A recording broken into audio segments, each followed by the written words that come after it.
Shove it, man! Alright, Shove It Squad. Today we see the return of an older series from this channel. It's the How Bad Can It Be belt. I'm not referring to how bad my content is, rather the content I'm reviewing. Although judging by some of my recent comments on my videos that I've been getting, I deserve to be smashed in the head with Garrett Bischoff and Black Rain. This is the series where we try to find the worst wrestling episode in TV history.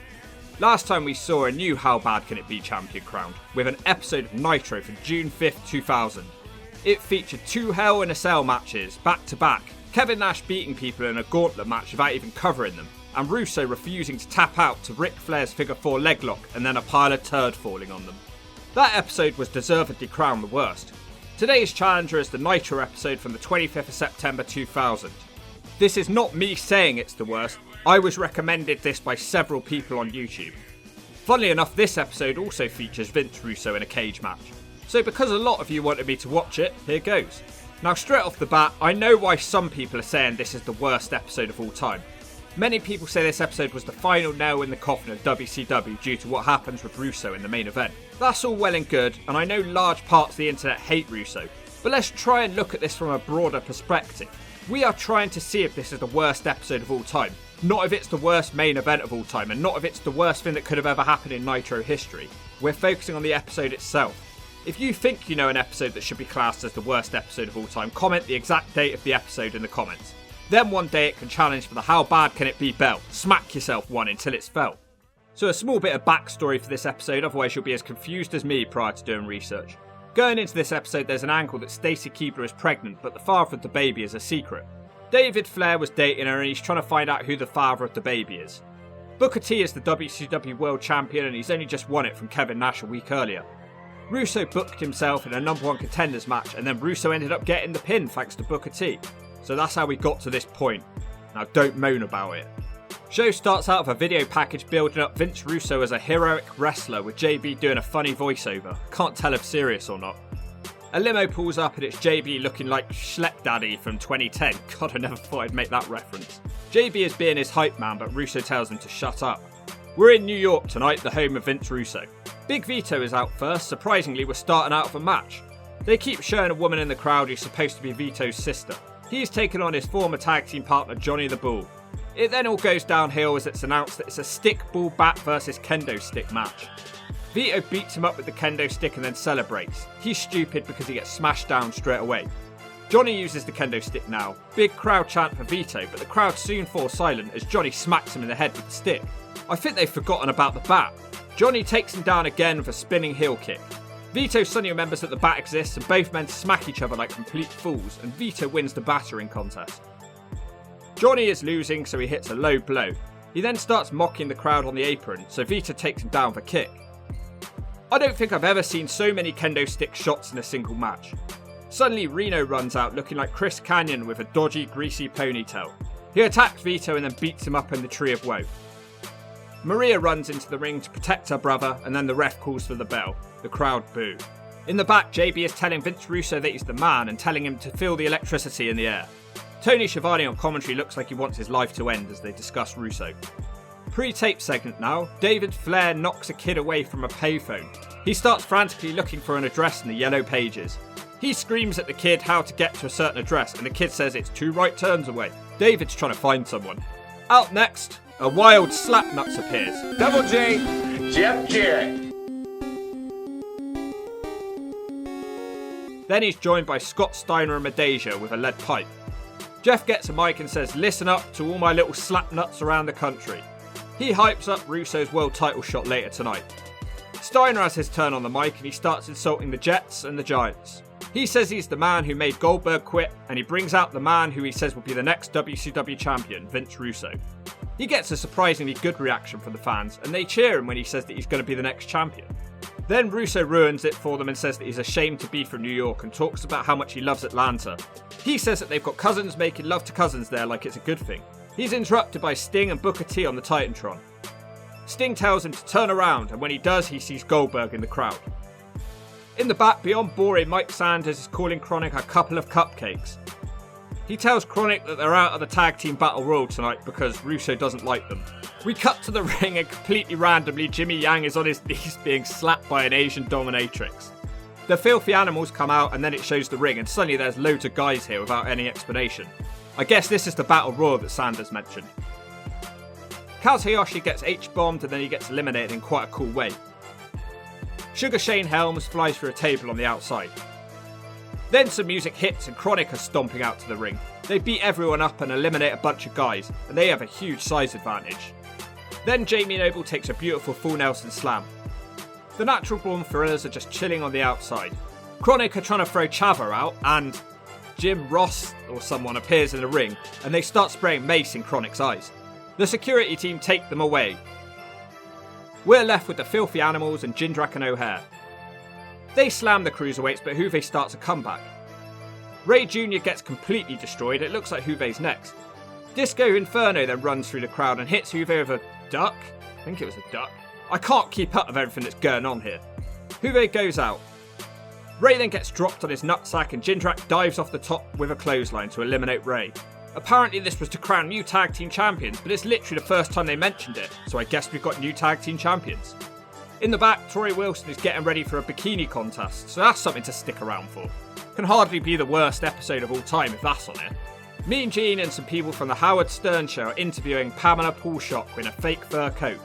The little man says he wants to see Pamela naked as she looks uncomfortable. What a weird segment this is. Beetlejuice is also here. Kevin Nash then walks up with the Thrillers and he asks why they're wasting time interviewing people from the Howard Stern show. He keeps saying that this is why WCW is in the trouble that it is. How many times did Nash acknowledge that WCW was in trouble during the last couple years of the programming? Then he shakes Beetlejuice's hand and says, "Nice to meet you, Elix Skipper." That was funny, to be fair. I got the future of the business with me, and you're wasting time with these guys. Say one thing, Elix, it's nice to see you. The Insane Clown Posse are out next. They have a mic and they say that Mike Awesome has taken out their friend Vampiro. He starts naming a bunch of people from JCW that no one has ever heard of, and the commentary team laugh at him for doing this. They challenge Mike Awesome to a handicap no DQ match and they tell him to bring his retard manager. Awesome! Who's he talking about? Just like the 70s, you're dead. Right now, we're challenging you and that retard bus of yours to come down here. Mike Awesome comes out driving a colourful bus, but he doesn't bring his retard manager with him. He emerges through the doors and sprays them with a fire extinguisher. They throw Awesome into the bus and then they fight on the hood. Then they climb onto the roof of the bus. They have left the bus headlights on here, so I hope this isn't a long match, because otherwise that bus is getting stuck when the battery dies. Awesome throws Violent J off the bus and through a table. Mike Awesome then with a powerbomb on top of the bus on Shaggy 2 Dope. The roof on top of the bus is slippery and Awesome tries to grab his leg to save him, but he slides off the bus.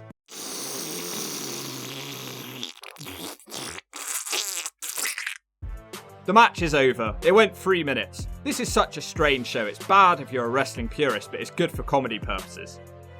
Back with David Flair now. He's driving around struggling to find an address. He decides to go into a Chuck E. Cheese and he asks the serving girl where the address is, and she asks him to leave. David Flair gets in the bull pit looking like Crash Holly. I think he's looking for the address in the bull pit. I don't know, I don't think the father of Stacy Keibler's unborn baby child is in the bull pit, let alone in Chuck E. Cheese. Back at the ring, the cat is here with a mic. He's in a position of authority at this time. He says he hopes Russo loses tonight, and then he tells Mark Madden on commentary that he hates him, completely random. The cat then makes the decision that if any of Russo's friends interfere tonight, he'll fire them all. He calls Slapnuts a hillbilly, and then he's interrupted by a beyond boring Mike Sanders. The cat calls his group the Natural Brawn Rating Killers. Sanders responds by calling him a cupcake. Take it from me, this catchphrase never got over. Sanders is saying a hell of a lot of nothing on the mic. The commentary team even tell him to get to the point. It ends with the cat kicking Mike Sanders. Coach Kevin Nash then comes out with the rest of the Natural Brawn Thrillers. They all rush the ring and the cat fights them off like Super Cena. They do eventually manage to beat the cat down, and then it just randomly ends. Up next it's the Bikini contest. This is apparently the first ever WCW Bikini contest. First of all, the Howard Stern crew come out. The girls who are actually in the contest don't even get an entrance, but these guys do. Hank the Angry Dwarf kisses Tigress.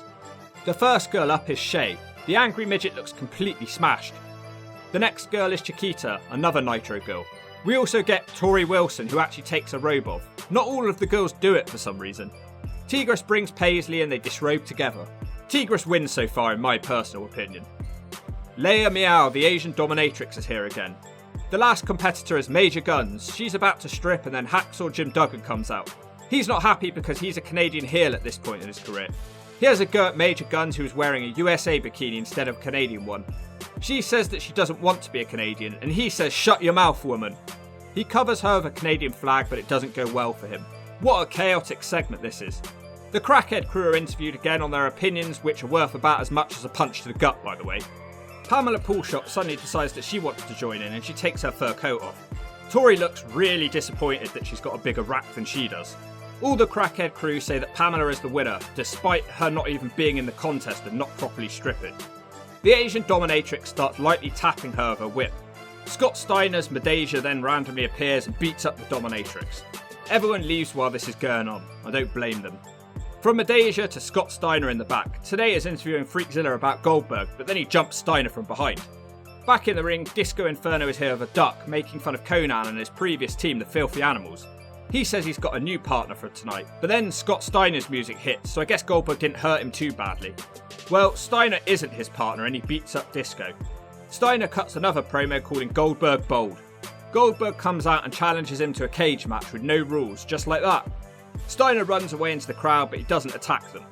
Suddenly Steiner has a face protector on, and Goldberg's caught him and beats him up. They come back into the ring and the cage is lowered around them. Goldberg floors him with a clothesline. Then he picks him up and press slams Steiner like he's nothing. Steiner fights back by booting him in the nutsack. Steiner hits the belly to belly, but Goldberg knocks him down straight after. A really back and forth match here, as Steiner comes out the corner of the ring with a clothesline. Goldberg gets back on top again with a double underhook suplex. I say stays on top, but no one really has any time in this matchup as Steiner hits another kick to the nutsack. Medeja then appears and gives Steiner his lead pipe. He hits Goldberg with it. Then he goes to leave, but for some reason he's stopped. Not sure why. Wait, I think it's a football player from earlier on when Steiner was insulting the New York Jets. Or was it the Giants? I don't know anything about American sports, I'm sorry. Back in the ring, Steiner misses his swing with the pipe and then Goldberg spears him. Then Goldberg wins. We cut to the back and Beetlejuice is in the corridor calling Jeff Jarrett Slapnuts. Slappy smashes him with the guitar and says it's Mr. Slapnuts to you. This episode's high comedy. So random, why did that happen? Booker T is being interviewed backstage, cutting a promo about Russo and trying to be serious despite all the shenanigans that have happened on the show. Out next is General Reaction looking like a complete Road Dogg rip-off. He'll be fighting Slapnuts.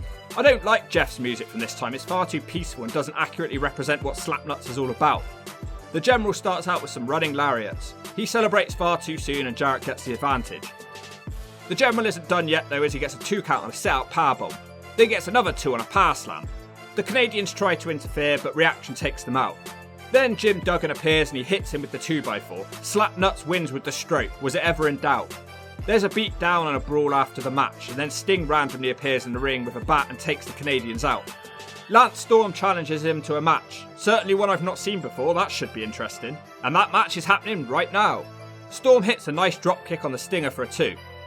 Sting then fights off the Russian leg sweep attempt and takes him down with some lariats. Sting wants to try a dive, but Storm catches him on the top rope. Sting then fights off the suplex and hits a diving clothesline. They fight on the outside with both men crashing into the barrier. Then they get back in the ring with Storm hitting a springboard missile dropkick. Nice. Storm picks Sting up again and crushes him with a powerbomb, but Sting kicks out. Storm is then on the top rope and he hits a crossbody, but Sting rolls through on the pinning attempt, but Storm kicks out. Sting then starts his comeback and tries the Scorpion Deathlock, but Storm reverses it into a single leg Boston Crab. Nice reversal. Steve Borden eventually makes the ropes. Sting then hits an enziguri. Storm then fights off the Death Drop attempt, but Sting suplexes him. Then Sting does finally manage to nail the Death Drop and it's game over. A really nice fun little match there, I wasn't expecting that. Lots of nice reversals. Did these two have any more major matchups? Because I'd be interested in seeing more of this, they had nice chemistry. Back with David Flair again and he's been doing some bad parking. It seems like he's finally found the house he's looking for. Flair's yelling at an old man saying that he knows the baby daddy's here. Maybe it's the old man. He keeps saying where is he to the confused old man. David Flair then tells the old man the house that he's looking for and the old man says it's next door. What an idiot. Flair charges next door with the old man calling the police. The old man then yells at Flair whilst he's on his neighbour's porch. He yells nobody's home and Flair asks him to deliver the homeowner a message. What a strange segment. David Flair on a wrestling event yelling at an old man in a suburban neighbourhood. I've seen it all now. Mean Gene is interviewing Russo, asking if he's scared of facing Booker T. He says no and says that he's in the greatest city of the world, Long Island. How confusing. He said he hated New York and Atlanta was better earlier. Is he supposed to be good or bad? Nobody knows. The match you've all been waiting for is finally here next, the moment this whole video has been building to. Will it be bad? Stick around and we'll find out. Russo is the first man out for his caged heat match. He's dressed like a football player. What's funny is the other WCW episode I was forced to review also had 2 cage matches. Well, it's more like a Hell in a Cell really, isn't it? The defending world champion is now out. I can't believe this is a serious matchup. Jeremy Borash is on commentary here, hyping up Russo. The ring is surrounded by WCW wrestlers. Booker is distracted and Russo jumps in with the baseball bat. Isn't this the 3rd or the 4th match that's involved someone hitting someone else with a bat? Russo stands strong over Booker T and he continues smacking him with the bat.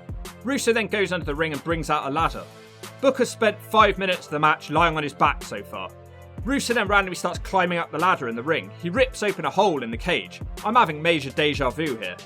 The Stinger descends from the top of the cage and then Russo seems to have fallen over back in the ring. It wasn't shown very clearly. I think he was scared. Booker finally does something with a front slam. Booker then gives him a big kick but doesn't seem to be bothered about winning the match. Booker then follows it up with a straight up slap. Booker throws him into the cage and then pounds on him on the outside. Booker then randomly starts arguing with the referee, and whilst that's going on, Lex Luger appears and he hands Russo a pipe through the cage. Second time we've seen this tonight. Russo is now back on top again. Russo takes out the referee because he's annoying everyone. The crowd are all chanting, "Let's go Russo." EMTs and referees are then trying to help their other referee friend, but Russo takes them out too. One of them is then revealed to be Ric Flair and he stamps on Russo's nutsack. So much going on in this match. First we got Sting falling from the sky and then we got Ric Flair here. Flair also puts on the figure 4 but randomly stops straight away. Russo's crew then run out and start fighting with the other WCW wrestlers. Back in the ring, Booker hits the scissors kick and it looks like it's about to be over as Booker then hits the Harlem sidekick. Russo is in a crippled heap on the floor. Booker grabs a mic and says, "Don't hate the player, hate the game." Booker goes to leave, but then Goldberg's music hits. Booker's a complete idiot and stands still in shock. He doesn't leave the cage to win the match. Goldberg gets into the cage and Booker's happy to let him in. Then Steiner appears, but he gets his head slammed with the cage. Suddenly Goldberg spears Russo through the cage as Booker's about to leave. Then the show goes off the air with everyone confused and no winner declared. We'd have to wait for the next episode of Thunder for this to be cleared up. It was all completely pointless because Russo would relinquish the title in the next episode of Nitro, and the belt would be put up in the infamous San Francisco 49ers match. This is a match where there are 4 boxes, 3 with weapons and 1 with the belt. I might talk about this one in a future video because it's a hilarious match. It all went wrong. Booker wins his belt back, so it was all completely pointless. So a very strange show, but is it bad enough to win the How Bad Can It Be belt? No, I don't think so. I was actually entertained by a decent proportion of this show. It wasn't boring like the previous champion, that TNA episode of 8 minutes of wrestling, and it certainly wasn't as bad as the current champion, an episode of WCW from June 5th, 2000, so about 4 months earlier. This one had Eric Bischoff promos, terrible wrestling with Kevin Nash beating people without actually pinning them, and Vince Russo competing in a cage, this time with Ric Flair. In that match he refused to tap out to the figure 4 for 2 minutes, then a pile of turd fell on them. This was not as bad as that. For starters, you had Sting versus Lance Storm, which was actually a decent little TV match. There was nothing like that on the other episode. Plus, the main event where Russo wins the belt, it wasn't terrible. It was just a man hitting someone with a bat. Nothing particularly went well. There's been worse main events like the San Francisco 49ers match. I think people are just letting their hatred of Russo cloud their judgment for this episode. It was just a below average episode of Nitro with Russo winning the belt at the end of the night. That's why people hate it. For what it's worth though, it was very fun to review. Lots of good moments here. And when I say good, I mean they're funny. But I'm always open to new challenges for the How Bad Can It Be belt. Just make sure you leave the date of the episode that you think is worse, and if you don't agree with that, I'll smack you with a lady's purse.